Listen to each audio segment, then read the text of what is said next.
Vous êtes toujours là? Non, vous êtes tous restés. Quelle bande de mateurs.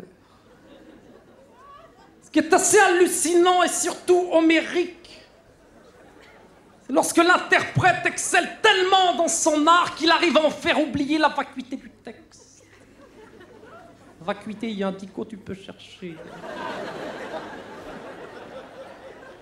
Tout est fini entre nous. Tout à présent, je te dis tout. Nos regards désabusés. Ça aurait pu être du Nietzsche, du Baudelaire. C'est du Lara Fabian. C'est énorme. Bon, mais c'est vrai que finalement, il n'y a pas que la culture. Il y a l'actu aussi, il faut y penser. Du coup, je vous ai préparé une petite revue de presse lucinienne. C'est du velours. Chacun sa tour.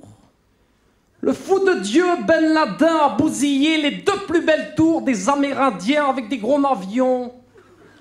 De leur côté, les services secrets français ont la quasi-certitude qu'Yvan Colonna va pas tarder à balancer un ULM sur la tour Montparnasse. Normes françaises. L'hôpital Georges Pompidou.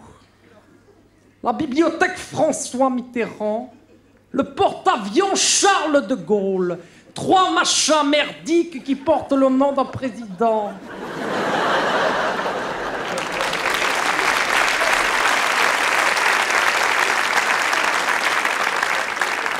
Non, le meilleur reste à venir. Alors forcément, Air France a d'ores et déjà refusé de baptiser le nouveau Concorde Chirac. Quel destin! Giscard a réussi. Les petits Français pourront découvrir le phénomène des volcans dans son parc Vulcania. Ce polytechnicien qui a fait l'ETNA se pose en spécialiste.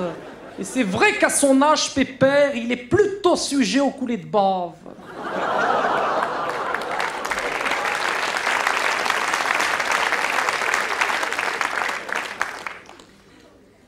Revers de médaille, ce bon vieux général n'aura même pas été mis aux arrêts.